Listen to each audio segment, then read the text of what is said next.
All right, guys, I gotta admit there's been one thing that's maybe a couple of things, but this is certainly one of them that's been annoying about the new Juniper. And I hope I installed the modification that has improved that. And I'm gonna basically show you what that is, and that's the shifter lever that is basically double-sided tape and is wirelessly transmitting to a hidden, oh, can't quite see it, but to a hidden receiver module that connects to the CAN bus system through plug-and-play wiring harness from Hanshow. So I'll go over a little bit of the install process later, but basically one of the big annoyances that I have is right now it works fine because it sees that I'm in a parking lot and I stepped on the brake down there and it automatically puts it into drive. Up here, this isn't always easy to access. Well, easy to access is the wrong term, but this isn't always easy to activate. So sometimes I'm like pressing and pressing and it won't necessarily go into the right drive setting. And I know some of that's my fault and, you know, learning error, etc. But to be honest, there are moments, which I'm sure you guys have experienced, where you know you're stepping on the brake and you're in a hurry, and this should be like a totally mindless operation, but you're having to go through drive or in this case drive or reverse. Now my brain is a little bit odd. I'm not sure if my brain is wired backwards, but you know the way this is defaulted is you swipe it forward and it'll go to drive. In this case you swipe it back and it'll go to reverse. My brain is backwards. I tend to swipe it down like an airplane to pull up.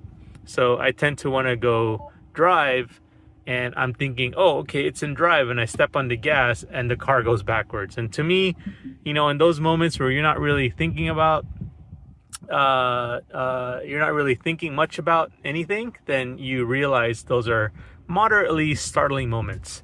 And I kind of get annoyed by those things when you're just trying to get through your day. So in this case, I have installed, and you can see I just put that in park. I've installed this unit and so far it's working well. So in this case, if I press it down, it won't let you because it wants you to step on the brake pedal, which is how the other previous to Juniper Teslas would work. So in this case, right now it does it automatically, so it'll be fine, but you could also obviously cook it down. And also, I had mentioned that I hadn't mentioned, but there's a little bit of noise coming out of here. I'm happy to report that while driving, you actually don't hear that. You only hear it when you're pressing or otherwise using your hands to move it. Hey guys, just real briefly, here's what's included in the kit instructions, which I hope you won't have to use. I'm not going to go through a full install video, but basically includes the lever arm here. There's a large sort of box style mounting platform, and this is where the radio and electronics are in here, the wireless transmitter, because this thing does operate wirelessly. And yeah, I mean, I don't know, it feels a little bit cheap maybe. And you can see here, if I shake it around, you might be able to hear something there.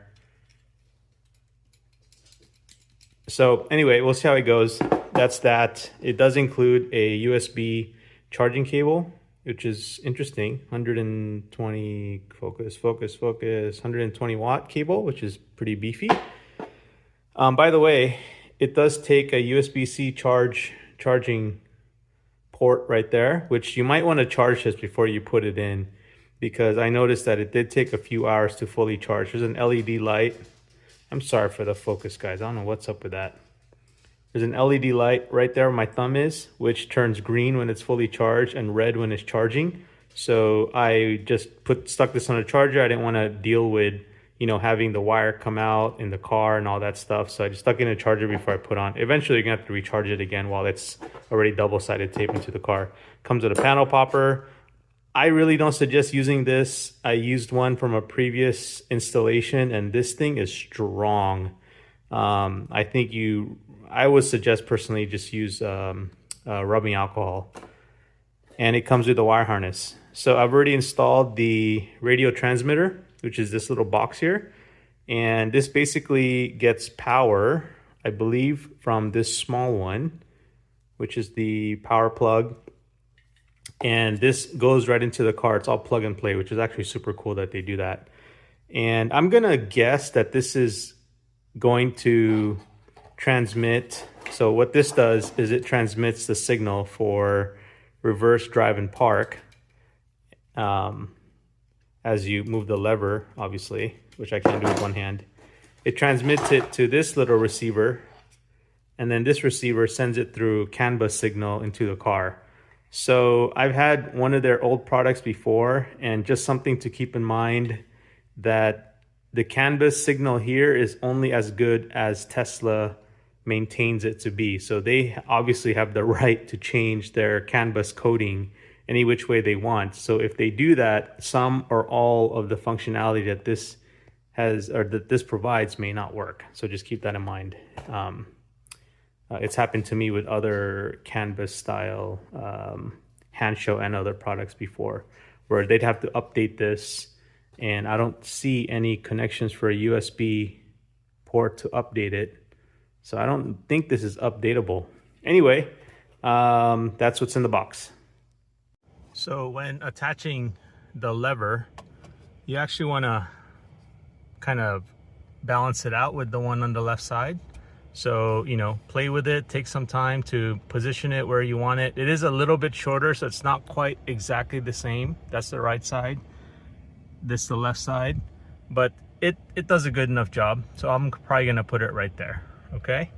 And yeah, that should be it. Also, by the way, it does work. So step on the brake, I do that, it goes into drive and goes into reverse and park. So there you go. I'm gonna spend a few days on this and just make sure I like it, and then I'll report back with final thoughts. Okay guys, don't do the error that I did. It's like 1 or 2 millimeters higher than the left side, so that's kind of annoying, but I don't want to remove it and redo it again, so it'll be fine. I won't notice it. It is a little bit kind of chintzy in a way, and you do see this big old block here, but when you're driving you don't really see it. So hopefully this will work, and I'll get back to you if that ends up bothering me on the road. Hopefully it's a non-issue. All right guys, just wrapping up a drive. I did definitely use this at least once, and I do use it I don't know, 2 or 3 times per drive. So I am glad that I got it, and yeah, it works as advertised. No significant lag that I noticed between pressing this and it wirelessly transferring to the little receiver module down there. Yeah, and it doesn't rattle. It you don't even really notice this big pimple of a box here. It feels pretty natural. You know, again, I just wish that the fit and finish was a little bit better, because this is definitely, from a feel standpoint, more substantial, much stiffer, you know, a much more finished piece, OEM really. And this one feels a little bit, you know, a little bit chintzy in some ways, but it doesn't bother me. It's good for the price. Just a couple things before we end this video that I should probably mention that might be worth considering. So anytime you have a modification such as this, where the vendor, in this case Hand Show, makes a connection to the car, which is down there hidden, as I mentioned earlier, through CAN bus, then Tesla can obviously change that programming anytime. And so you're at the mercy of Hand Show basically updating their software. And I had that happen to me before in the past, where there was a display unit, you know, that went on right over here, and after a year and a half, maybe 2 years, it became obsolete because the programming had changed and a lot of the display data was coming in incorrectly. So there might be a chance where this will you know, essentially happen to this mod, I'm hoping not, because hopefully it's fairly, you know, straightforward and kind of basic of a CAN bus signal that it's sending, that Tesla won't need to find a way to modify that. But they do sell a version of this, which I think they discontinued, because that one had the screen here. It had a converted plastic panel so that it accommodated the screen in a really nice, actually high-end OEM kind of way. And this particular lever was connected to more of the mechanical interior pieces. Hard to explain, but if you see some of those videos, I don't think Hansho is selling that anymore, which they've basically converted it to just this version without the screen. So just keep that in mind. I hope this will work for as long as I own the car, and hopefully it's a non-issue going forward, but that risk is there. All right, thanks everyone. Have a great day. Bye-bye.